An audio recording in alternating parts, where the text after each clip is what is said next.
그러니까 그렇게 내 안에 호흡이 갖춰지게 되면 말을 할 때는 어떻겠습니까? 자신감이 생길 수밖에 없습니다. 말에 힘이 생기게 되고요.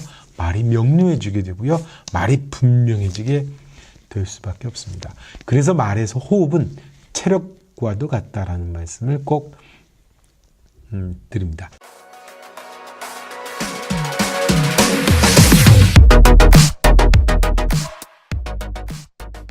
호흡 이야기하려고 합니다. 호흡이 왜 중요하냐면요. 말을 하는 데 있어서 사실은 가장 기본이 되는 체력이 바로 호흡입니다. 운동선수가 운동을 아무리 타고나도요. 기본적으로 체력이 안 되면 운동 실력을 발휘할 수 없죠. 호흡이 마찬가지입니다. 호흡이 말에 있어서 얼마나 중요하냐면 첫째, 가장 중요한 건 목을 쉬지 않게 소리를 공명시킬 수 있다라고 하는 게 아주 중요합니다. 어떤 사람은 말을 할 때 보면은 입안에서 웅얼웅얼 이렇게 입안에서만 또는 목을 써가지고 소리를 내는 분들이 있지 않습니까? 그런 분들 소리를 듣다 보면은 조금 답답하기도 하고, 또 문제는 그렇게 말을 하시는 분들은 목이 금방 쉬게 됩니다. 또 뭐 어미를 처리할 때도 그렇고 말끝이 조금 흐리게 되니까 명료하게 들리지 않고 자신 없게 소리가 들리게 되고 좀 우유부단하게 보이게 됩니다. 지난 시간에 제가 말씀을 드렸었던 것처럼 그런 소리를 내가 듣게 되면 나 역시도 조금 자신이 없습니다. 소리 말에 가장 1번이 되는 모니터는 누구라고 그랬죠? 나 자신입니다. 내가 먼저 말에 어떤 믿음이 가고 내가 말에 대해서 마음에 들고 흡족해야 그 다음 얘기에 자신이 생기거든요. 호흡은 아주 중요합니다. 드러나지 않지만 아주 중요한 방법입니다. 말 잘하기 그러면 제일 많이 물어보는 말이 어떻게 하면 목소리가 좋습니까? 어떻게 해야 좋은 목소리를 가질 수 있을까요? 만들 수 있는 겁니까? 라는 질문을 많이 하게 됩니다. 아주 성대 이상이 있다든지 그런 분들이 아니라면 발성을 통해서 또 호흡을 통해서 소리를 좋게 만드실 수가 있습니다.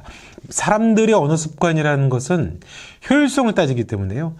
그렇게 힘들여서 말하지 않고 아주 쉽게 퇴화되듯이 발음을 하게 됩니다. 그러니까 그냥 입안에서만 그냥 간단하게 그냥 여기서만 뻐끔뻐끔거리면서 목소리로만 입안에서만 짧게 끊어서 이야기하는 습관이 되거든요. 하지만 좋은 목소리를 내려면 최대한 목에 부담을 주지 않아야 됩니다. 목을 사용하지 않아야 됩니다. 그럼 어디서 소리가 나와야 되냐면 배에서부터 소리가 이렇게 나올 수 있도록 공명이 되게끔 해야 됩니다. 그러니까 호흡, 배심으로 소리를 내는 게 몸에 조금 배야 됩니다. 그래서 목하고 어깨에 힘이 전혀 들어가지가 않게 자연스럽게 배에 있는 호흡이 이렇게 소리를 밀어낸다는 느낌으로 소리가 나와야 됩니다. 그러게 되면 콧소리도 좀 안 나게 되거든요. 콧소리야 연인이고 애인 사이들끼리는 좋을지는 모르겠습니다만 중요한 자리나 면접 자리에 가서도 코먹은 소리 또 콧소리 나게 되면 콧소리 내시는 분들 굉장히 스트레스 많이 갖고 계시죠. 그것도 마찬가지입니다. 호흡이 굉장히 중요합니다. 또 호흡이 왜 중요하냐면요. 이야기를 할 때 다른 사람의 호흡을 내가 뺏을 수 있기 때문에 그렇습니다. 이게 무슨 얘기냐면 사극을 생각하시면 되거든요. 사극은 대사의 호흡이 굉장히 길죠. 사극은 아주 이제 연기 시작하는 사람들은 하기 힘들다 그러잖아요. 그 이유가 호흡 때문에 그렇습니다. 한 호흡으로 긴 문장을 이야기를 해야 되는 경우가 굉장히 많습니다. 사극에서는. 그런데 우리가 사극을 볼 때 주인공이 숨을 쉬지 않고 한 호흡으로 대사를 쭉 뽑게 되면은 그대로 우리도 그 호흡을 따라가게 됩니다. 무슨 얘기냐면 집중을 하게 되거든요. 누군가 내가 어디서 이야기를 하고 대화를 하고 또 발표를 하고 인터뷰를 할 때 그 사람이 내게 집중하도록 하려고 하면은 그 호흡을 내가 가져와야 됩니다. 그러니까 중요한 얘기는 내가 한 호흡으로 길게 이야기를 할 수 있어야 됩니다. 하늘에 계신 우리 아버지 이름이 거룩히 여김을 받으시오며 나라의 임하옵시오며 뜻이 하늘에서 이루어진 것 같이 땅에서도 이루어지이다. 길게 뽑아야 되는데요. 호흡이 짧으면 하늘에 계신 우리 아버지 이름이 거룩히 여김을 받으시오며 나라의 임하옵시오며 자꾸 끊어지게 됩니다. 집중이 안 됩니다. 집중이 방해가 되고요. 어쩔 수 없이 자꾸 이렇게 목을 쓴다는 얘기니까 목이 쉬게 되고 말에 힘이 생기지가 않게 됩니다. 밀어 올리는 호흡에 힘이 있어야 되는데 그 호흡이 없기 때문에 그렇습니다. 나중에 말씀을 드리겠습니다만 소리의 강약, 소리의 빠르기, 느리기, 하늘에 계신 우리 아버지 이름이 거룩히 여김을 받으시오며 나라에 임하옵시오며 템포 조절을 하고요. 하늘에 계신 우리 아버지 이름이 거룩히 여김을 받으시오며 이렇게 강약을 조절할 때는요. 호흡이 없으면 그렇게 소리를 낼 수 없습니다. 내가 어떤 면접이든 인터뷰든 또 대화를 할 때든 발표를 할 때든 브리핑을 할 때든 어떤 강조점이 생길 때 그 호흡, 긴 호흡으로 내가 중요한 얘기에 강약을 살리려면 충분한 마치 통장에 이 돈이 생각해 보세요. 통장에 한 1억 정도 내가 딱 들어있다. 든든하지 않습니까? 생각만 해도 뿌듯하네요. 네. 마찬가지입니다. 내 안에 호흡이 그렇게 있게 되면요. 내가 그 호흡을 갖고 내가 하고자 하는 이야기의 강약을 또 템포를 내가 마음대로 조절할 수 있고요. 특히 중요한 것, 호흡은 소리에 또 내 말하기에 에너지를 주기 때문에.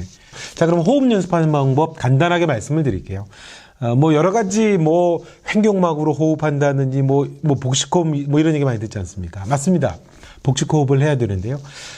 복식호흡도 너무 어렵게 생각하지 마시고요. 아시는 것처럼 코로 숨을 들이쉬고 입으로 숨을 뱉는다라고 하는 것을 꼭 기억하시면 됩니다. 숨은 코로 들이쉬고 뱉어낼 때는 입으로 뱉는다. 물론 말을 할 때는요. 코와 입을 같이 사용하게 됩니다. 어쩔 수 없이 이렇게 같이 들이쉬게 되는데요. 중요한 건 연습입니다. 호흡이 내 안에 들어와서 그 호흡을 가둬놓고 그 호흡을 느끼고 그래서 그 호흡을 그대로 다 빼는 게 내 몸에 좀 배야 됩니다. 그래서 중요한 얘기를 할 때 쉼호흡을 하고 배에 숨을 모아놨다가 그 숨을 갖고 이야기를 이렇게 낼 수 있는 게 몸에 배야 되거든요. 그러니까 숨을 쉴 때는 코로, 뱉을 때는 입으로 뱉는다라고 하는 것을 꼭 명심하시고요. 코로 숨을 들이쉴 때는 꼭 배가 불룩 나온다는 느낌을 갖는 게 좋습니다. 횡격막이 올라가면 안 됩니다. 어깨가 올라가지 않게 해야 됩니다. 소리가 굉장히 얕고 자꾸 끊어지게 되고 또 호흡이 짧은 거는 가슴으로 숨을 쉬어서 그런 거거든요. 배로 숨을 쉬는 게 좋습니다. 여기가 커피잔이면 배는 큰 양푼, 큰 대야라고 생각을 하시면 됩니다. 그러니까 숨을 쉴 때 배가 불룩 나오게 의도적으로 하시면 됩니다. 의도적으로 코로 숨을 들이쉴 때 배가 불룩 나오게끔 하시고요. 그 숨을 들이쉬면 멈추세요. 그거를 내 안에 배에 호흡이 들어와 있다라고 하는 것을 느끼는 게 중요합니다. 느껴보세요. 느껴보시고 하나, 둘, 셋. 그리고 나서 숨을 쑥 뱉는데요. 숨을 뱉는 행동도 길게 호흡을 빼는 훈련하는 게 좋습니다. 그리고 뭘 느끼시냐면 내가 더 이상 뺄 게 없다. 마치 다 걸레를 쥐어짜가지고 더 이상 물이 안 나올 것 같다라고 할 정도로 숨을 다 빼는 게 좋습니다.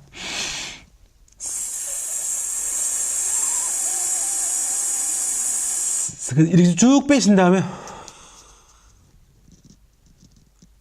다 빼고 나서 그러면 이거 어떻게 연습하면 좋을까요? 그냥 차에서 운전을 하실 때, 집에 혼자 있을 때, 화장실에 있을 때 이거를 이렇게 연습을 하세요. 이것만 연습을 하셔도 호흡이 확 좋아지게 됩니다. 그리고 나서 발성 연습을 여기에 얹게 되면 목소리가 좋아집니다. 목소리가 좋아진다는 거는요, 공명이 되는 겁니다. 목을 사용하지 않고 성대에 자극을 주지 않고 공명이 될 때 중저음이 되면서 소리가 매력적으로 들리는 거거든요. 그러려면 호흡을 가둬놓고 그 소리로 발성 연습을 하게 되면 배에 있는 소리 그런 겁니다. 여기에 통로가 있으면 여기에 아무것도 걸리지 않고 그대로 입으로 소리를 실어서 바람을 타고 소리가 나온다라고 하는 겁니다. 전혀 목이나 어깨에 힘이 들어가지 않고요. 그래서 발성 연습을 할 때, 나중에 발성 연습 말씀을 드리겠습니다만, 발성 연습을 할 때는 숨을 가둬놓고 공명 연습, 또 우리가 하품할 때 같이, 하품하면은 혀 뿌리가 제일 아래로 내려가거든요. 크게 입 벌리고 이렇게 발성 연습을 하게 되는 겁니다. 그러니까 발성보다 더 먼저 하게 될 것은 호흡이죠. 호흡이 되어야 됩니다. 전능하사 천지를 만드신 하나님 아버지를 내가 믿사옵나이다. 전능하사 천지를 만드신 하나님 아버지를 내가 믿습니다. 이 문장을요, 전능하사 이렇게 한 번에 길게 하시고요. 길게 안 되더라도요, 짧게라도요, 전능하사 천지를 만드신까지는 내가 한 번에 읽어본다. 이 문장이 아니면 더 긴 문장 괜찮습니다. 말씀을 골라놓고요, 긴 문장을 갖고 한번 의도적으로 길게 읽어보세요. 내 안에 있는 호흡을 하나도 남김이 없이 내가 성경을 읽을 때 호흡을 이용해서 다 내뱉는다라고 생각을 하십니다. 읽고 나서는 꼭 다시 코로 숨을 들이주세요. 호흡도 또 재밌게 하시려면 이렇게 빼는 연습. 그러니까 목적은 길게도 빼고 빨리도 빼보고 입으로 들이지 마시고요. 왜 그렇게 하냐면요, 내 안에 배에 호흡을 많이 들이쉬고 빨리 빼기도 하고 길게 빼기도 하고 호흡을 내가 느끼면서 호흡을 조절을 하는 연습을 하는 겁니다. 그것을 따라 발성 연습을 하면서 읽는 연습을 하게 되면 소리가 반드시 좋아지게 되어 있습니다. 목소리는 좋아질 수밖에 없습니다. 그러니까 그렇게 내 안에 호흡이 갖춰지게 되면 말을 할 때는 어떻겠습니까? 자신감이 생길 수밖에 없습니다. 말에 힘이 생기게 되고요, 말이 명료해지게 되고요, 말이 분명해지게 될 수밖에 없습니다. 그래서 말에서 호흡은 체력과도 같다라는 말씀을 꼭 드립니다. 자, 구독과 좋아요 부탁드리고요. 따라하는 사랑 이경 PD의 리뷰 다음 시간에 다시 뵙도록 하겠습니다. 고맙습니다.